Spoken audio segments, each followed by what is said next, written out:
What's going on, everyone? Happy Friday. We have done it. We have made it to the end of the week, John. Quick shout out to Matt Sells for the behind the scenes camera work. Let's jump in, John. We have a massive slate. 13 games. We have a ton of injuries. We have a ton of Vegas totals. We have just players that you've never heard of going to score 40 points. We have Jimmer Fredette. We have nothing but net.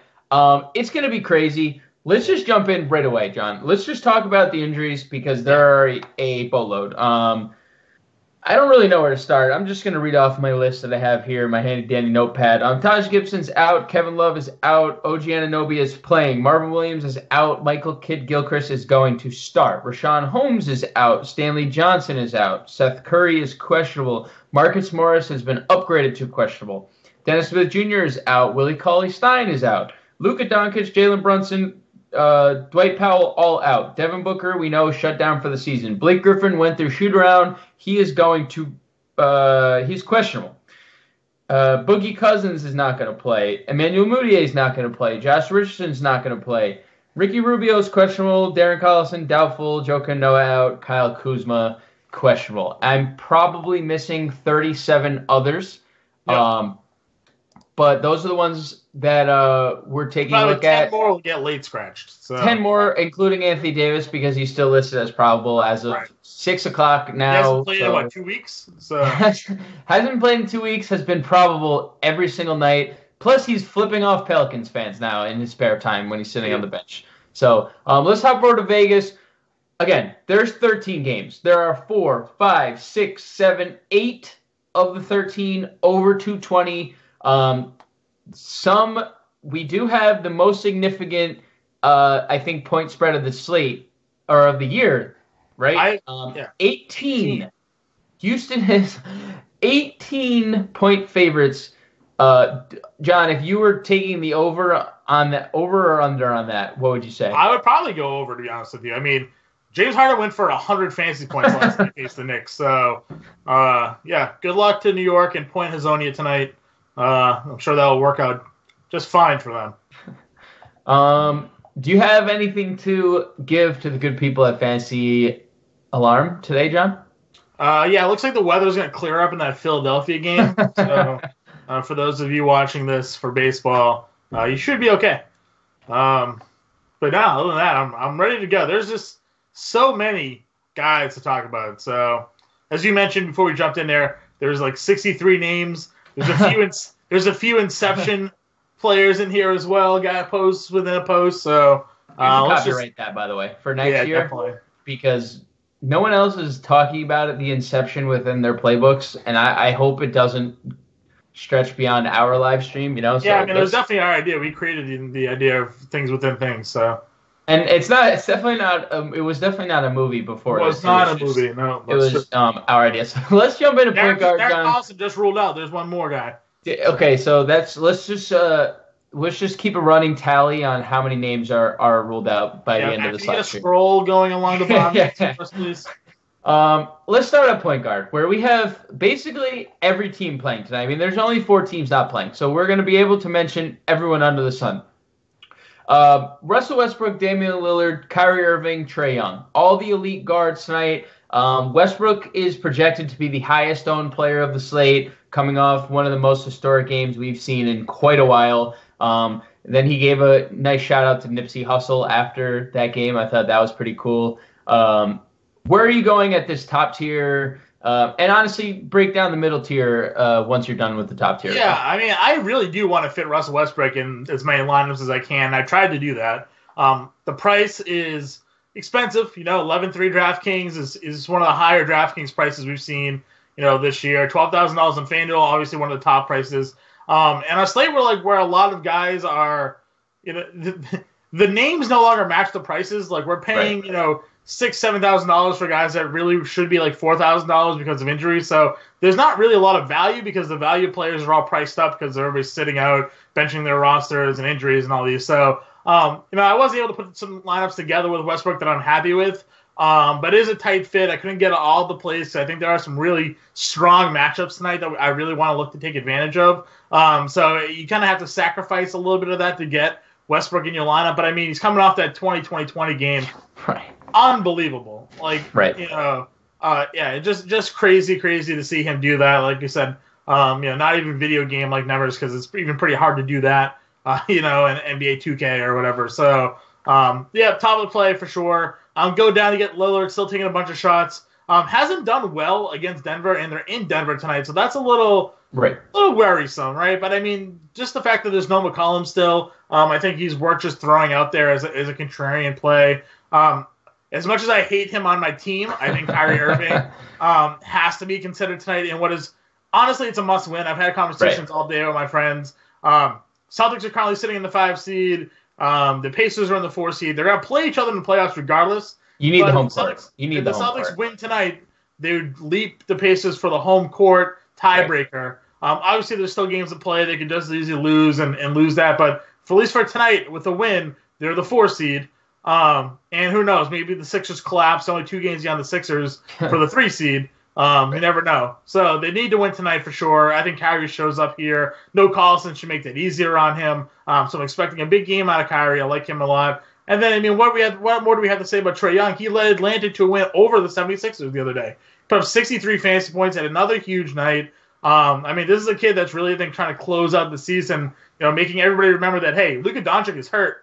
I'm the one playing, winning games for my team. They're already counting out against playoff teams. Like, I should be the rookie of the year. I'm expecting another big night out of him. Again, price tag's up there, but I mean, a good matchup against Orlando where I honestly think, though Orlando's sort of in the playoff hunt and Atlanta isn't, they're probably a lot closer now, sort of the way Young has elevated the Atlanta Hawks team of late. So, I do really like him at the top. If we're going middle, we got Jamal Murray, Goran Dragić, Shai Gilgeous-Alexander. We love SGA. We've been talking about him for weeks now. He has a really strong matchup against the Lakers. He's putting up over 30 fantasy points now over the last, 5 games. Fills up the stat sheet, all in there. Dragic, playing 35, 36 minutes a night. Again, Miami, you look at the bottom of that Eastern Conference playoff standings, there's like a game and a half essentially separates like the 6th seed to being out of the playoffs. Yep. Miami's still very much in that race. They're leaning on Dragic here. Great spot against Tyus Jones tonight. I'm not too worried about Dragic in this spot. He should play a bunch of minutes, and we know that the upside that he brings. And then Jamal Murray, he brings that GBP upside that you've been talking about with him all year. Went for 43 the other night, went for 50 against the Thunder 2 games prior. Plays well against Portland this year. So, again, on a GBP basis, I think Jamal Murray fits a lot of bills tonight. Let's move over to shooting guard, where, again, you mentioned that James Harden scored 100 fantasy points against the Knicks. I'm very weary about him even playing more than 2.5 quarters. Maybe he just doesn't play after half if it's actually going to be 18. Are you spending up? You're spending up on Westbrook over Harden tonight, right?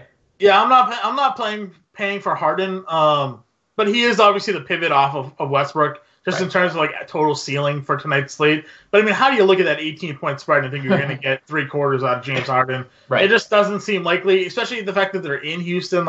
I just don't see if you're building 20 lineups tonight, throw James Harden in 2 or 3. Maybe he does play 30 minutes tonight and goes for 90 to 30 minutes.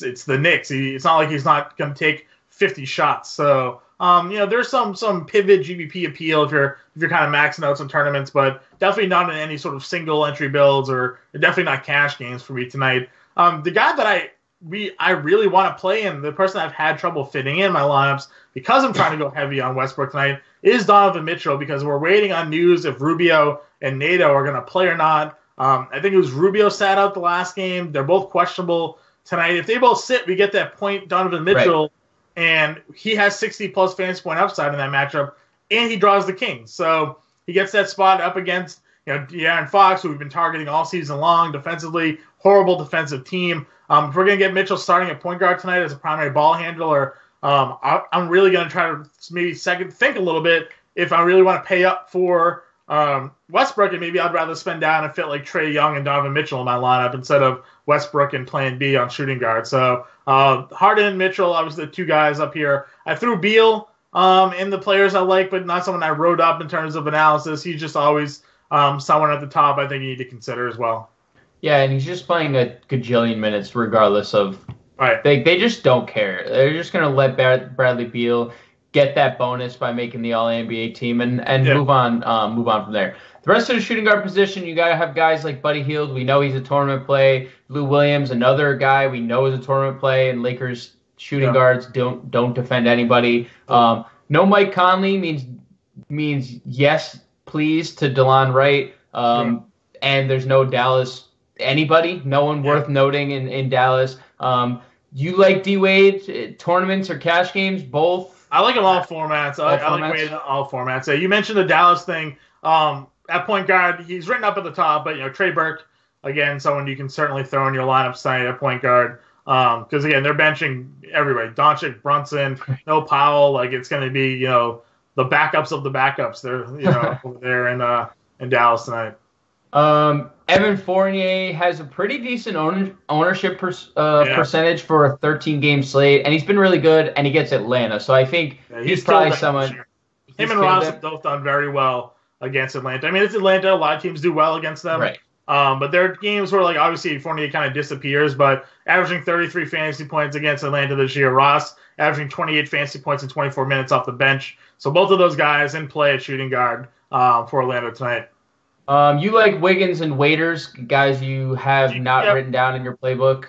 Yeah, Waiters for GPPs. I consider Wiggins in cash. I know we kind of go back and forth on him, you and I, at times, but him and Towns are really the only two guys that you can really rely upon, I think, right now in that Minnesota lineup. So I think both of them are fine. I like Wayne Ellington. I know Blake Griffin coming back will probably take some shots away from him, but we attack OKC at the shooting guard spot. Ellington's been very good, actually. 3 of the last 4 games, he's scored 24 or more actual points in those games. So, I mean, he's lighting it up. We know he's a sniper from outside. That's how you beat OKC. So Ellington could be, a nice mid-tier play there as well.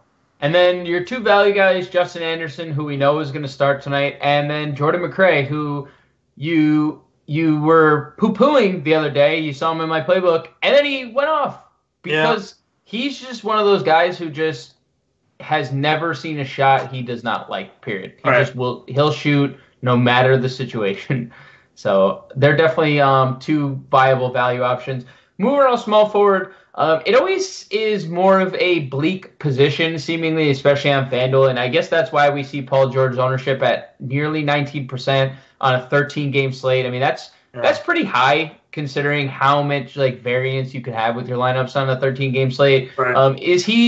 He's really the only spend up in your playbook. Like Danilo Gallinari, Joe Ingles, and Bojan are all mid-tier. Paul George is really the only spend up, right? And then you could talk about the mid-tier after that. Yeah, I mean, I have Paul George in the playbook written up again, and it's purely, as you said, he's the only real spend up there. I do have Kawhi Leonard listed. I assume he's playing tonight.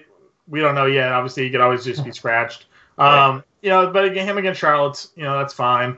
But yeah, George, back-to-back 50 fantasy point games. You can throw him in your lineup. I like the fact that I said if Blake Griffin comes back, Detroit could make that game a little bit more competitive. Maybe OKC doesn't run away and you get sort of full value out of Paul George there. But yeah, then for me, obviously it's the mid-tier. We always go back, Gallinari, love him in cash games. He has some fantasy, GPP upside. He's averaging 37 fantasy points against the Lakers this year. It's a really good spot for him. I saw the 1% ownership of Joe Ingles, and I tried to get him in a lot of my GPP lineups tonight. Again, our ownership projections have fairly been pretty accurate at times this year in projecting, who are going to be the higher owned, who are going to be the lower owned. If you look at the game logs here for Ingles, we talked about his assists probably weeks ago. He had a 14-10 game assist game back-to-back. The assists are on the way up. He's averaging 6 assists per game against the Kings this year. If both point guards are out again tonight, if we get sort of point forward Joe Ingles here, I'm in love with him tonight. The price tag $7,168. Sure, it's a little bit on the high side, but I think you can certainly get that value out of him tonight if he's going to give you all of those assists. And then below him, the man they just don't ever adjust is Bojan. And lock him in. He's going to go for another 35 fantasy points like he did against Boston the other night. He's got a 50-point ceiling. There's really no downside to him, and he's only 2% as well. I'm locking in Ingles and Bojan pretty much in most of my lineups at small forward over on FanDuel. I just think the upside and value for both of them is at that price point where you're trying to spend up and down other places just fits really well. If you're going down, I have Bridges listed because somebody has to score in Phoenix. Ownership-wise, we have Troy Daniels kind of up there. Jimmer Fredette played 22 minutes the other day. Obviously, Josh Jackson's going to be the chalk, but, Bridges should get some extra run. He already plays a bunch of minutes. Somebody somebody has to score. So, it's against the Pelicans, not a good defensive team. So, Bridges, I think, is someone to take a look at. Gordon Hayward had a huge night. We talked about it with Marcus Morris out and Jaylen Brown out. Somebody had to step up in that second unit. Now, Brown is out again. Morris is questionable. He was out, upgraded to questionable. Even if he plays, I don't think they're going to go and play 25, 30 minutes. So, going right back to the well with Hayward here in GBPs, under 1% ownership we haven't projected at. And as we said, they're going to build up his minutes, I feel like. They need him playing 30 minutes. They're going to shorten that rotation come playoff time. So I'm buying in again on Hayward in the spot here. Big fan of his. Evan Turner triple-doubled again. I know. It's insane, man. It is. We didn't think it was going to happen. We talked about it on the live stream. We said, good for him. It's what he's capable of. But what are the odds that they do it again? That's the thing. What were the odds that he does it again? So, as I wrote in my playbook, we said the exact same thing about Elfrid Payton. For you're right. 5 straight games, we're he can't possibly triple-double again, do it again. He had 6 straight triple-doubles. It's not likely that Evan Turner is going to go for a triple-double again, but it's in his game. It's in his skill set. We've talked about it. He was a box, score filler when he was at Boston. He did it when he was with the 76ers. The guy can score a little bit, distribute the ball, grab some rebounds because he's kind of a bigger, 2-guard. So, yeah, especially with Seth Curry kind of banged up a little bit. They're going to give him the role and let Lillard sort of play off him. I think Turner could potentially flirt with another triple-double tonight. It's a tougher matchup against Denver, but, again, hard to ignore the back-to-back triple-doubles here for sure. And then, just for shits and gigs, I threw Royce O'Neal in there because, why not? He played 33 minutes. We hate using him. He did nothing in 33 minutes, but if there's injuries, Crowder's hurt, Favors is hurt, they might be without pulled guards. He's going to have to stand on the floor and clap his hands. He's out there. Well, with Ingles on the floor, there are passes coming at you. That's for sure. Yeah, for sure. That's I don't know how he's not producing. I just physically don't understand it. So, but you have to throw him out there. So there he is. Let's move on to power forward, John, where Julius Randle is probably one of the favorites on the slate. We've had chatter all day in chat about Julius Randle. We've had people say, I can't get off Julius Randle. I'm playing Julius Randle. He feels too expensive, but is he really? What are your thoughts on Julius Randle? It's always contingent on Anthony Davis. But, again, we've talked about Anthony Davis for 2 weeks. He's been probable. He's been ruled out. Why would they now play him? He's flipping off fans of the team he's playing for and no longer going to play for it in a week. What's the point of playing him? It makes no sense to risk him stepping on an ankle and tearing a knee or something like that. I honestly cannot see him playing. But to people's questions in our chat, Randle is still a little bit too expensive because on FanDuel, you need 54 fantasy points for 5X. On DraftKings, you need that 45, 46, whatever the math is there for the fantasy points. And yes, he can get there, and he has gotten there. But that takes away a lot of his upside because now for upside, you need 60, you need 70 fantasy points. And while he can definitely do it against Phoenix, you don't know how that rotation is going to play out. They have other guys at center that they could want to take a look at. So I'm not playing him tonight. If you put him in your lineups, I'm not going to sit there and tell you not to because I will agree with you on what the upside that he potential brings. But you can save money and go play John Collins or Bam, and guys like that who are going to give you 40 plus fantasy points most nights and at a discount. So Collins, Bam, Gordon, all those guys I think kind of below them are just as appealing to me than paying up $9K for Randle. And that was going to be my next thing. You have Aaron Gordon as a pivot, and he's going to be pretty highly owned tonight as well. 17% on DraftKings, 12% on FanDuel. Last 2 games, 41 to 53 fantasy points. Again, it's Atlanta, and Orlando currently holds a playoff spot. So it's something that we like to target. The rest of your power forward position, you got the likes of Christian Wood, obviously a play if Anthony Davis sits. We have Thaddeus Young, who has been really consistent. I don't think he has a lot of GPP upside, but I think he's a nice, steady cash game play. Marvin Bagley Jr., how many minutes are we going to see with no Willie Cauley-Stein? Hopefully all of them is the answer, 48.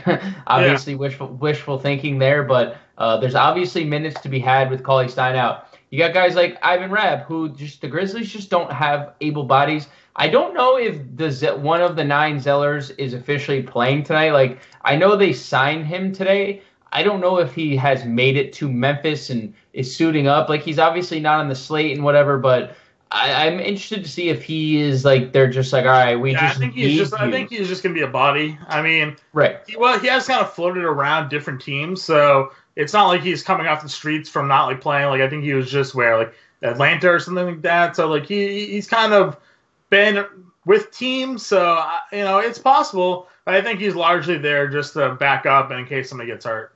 No, of course. It was just me speculating if he is going to take any minutes away from Ivan Rabb, because if he's not going to play, which was the other part of the other part of it, then Ivan Rabb's going to again play 30+ minutes, and he makes for an excellent play. He's good for 30+ tonight again, and Dallas took away Powell. I'm not sure who they're going to start at center tonight. It could be Dirk, for all we know. Salam Mejri? Yeah, it could be Salam Mejri. It's possible, but he's like Boban. He can only play like 15 minutes, and he can't get on the floor anymore. I have a lot of Bagley in my lineups tonight. No Cauley-Stein.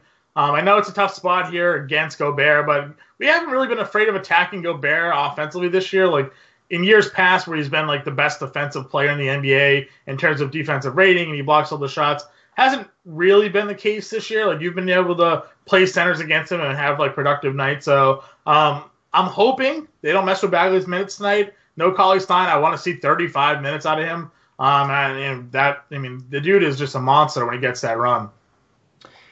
He definitely is a monster when he gets the run. The key is to get the run, and they're still playing Nemanja Bjelica, John. So but it's not Cauley-Stein tonight, so they have. No, I know. No, of course. I'm just saying, like, even when Cauley-Stein, he's the Kufis tonight. He was also part of the rotation in the last game. A few more guys. You have Jason Tatum, Josh Jackson. Jackson probably, would you say, top 3 chalky play on the slate now that Rashawn Holmes officially out? Especially against Phoenix. I mean, especially against the Pelicans at home for him. I mean, we saw him really have huge games at the end of last year when Booker and Warren and all those guys were out because they had nobody else.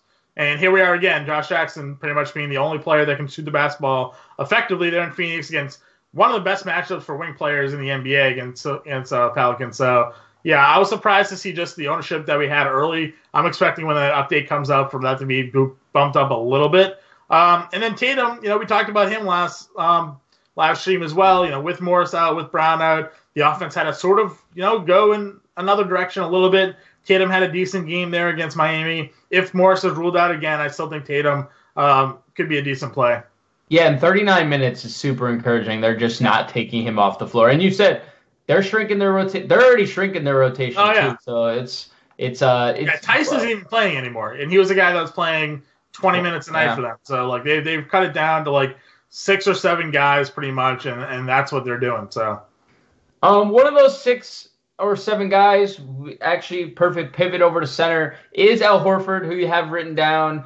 He's not he's not the top spend up, but you are a big fan of him going up against Indiana. You have him, you have Bryant, you have Cantor, you have Vucevic. Like, how are you breaking down the center position tonight, John? Yeah, so I have it listed actually as Vucevic is my favorite center of the slate. He gives you that little discount over on DraftKings, I think it was, or FanDuel rather, off Gobert. He's actually more expensive than Gobert on DraftKings, but on FanDuel where pricing gets a little tight, he's averaging over 50 fantasy points against Atlanta. There's really nobody that can stop him. If John Collins has to defend Vucevic, he'll probably foul out within like 4 minutes. So Vuk for me, top spend up. Gobert, love the matchup against Sacramento. Again, no Cauley-Stein. Bagley, more of the athletic offensive type player, so Gobert shouldn't really have any problem on his own right on the offensive end, and he's averaging 47 fantasy points right now over the last 5. So top 2 price guys works for me. If Blake's back, I'm not on Drummond. If Blake is out, I think you can look at Drummond again, because without Blake, Drummond's gone for like 70 fantasy points, 65 fantasy points. So he's a monster with no Blake Griffin, but if it's looking like Blake is coming back, so Drummond for me, I kind of bailed on. Thomas Bryant, the other day we talked whether we would rather play Bryant or Cantor. Well, they both went for double-doubles. Didn't really matter there. Bryant's got double-doubles in 5 of the last 6, so you can go to him against the Spurs. That's fine with me. Can't do the same thing. You can play him against Denver. He'll probably go for another double-double today. Perfectly okay. In Horford, I like in cash games. He's averaging 40 fantasy points over the last 4 games. Pivot off of him is Aaron Baines, who they've been starting at center. They've actually been playing Horford at power forward. So Baines is like $4,600 in that range. Good spend down, I think, especially if Morris doesn't play again. I think that'll work out. And then I have Wagner because he's played 25-plus minutes now in 3 straight games, putting up at least 20 fantasy points. If you're looking for a cheap guy, I think Wagner could be a look. Anything else before we get out of here, John? I mean, not really. You can play the value guys over in Phoenix. Jimmer Fredette, we didn't really talk about, but a guy you can look at, Troy Daniels. Like, there's value on the slate. It's just like you don't feel good about it. So right. You can make it work if you want. There are some guys I like in the playbook that I said I wrote up at the top, but it's a big slate, a lot of options. So I think this is where the research will really help you separate. Other than that, though, not really. I think everybody should just go win some money. All right, that does it for us. Exactly 6:30 on the nose. 30 minutes of roster lock. We'll be in subscriber chat. Until then, we'll catch you guys in a Word Circle.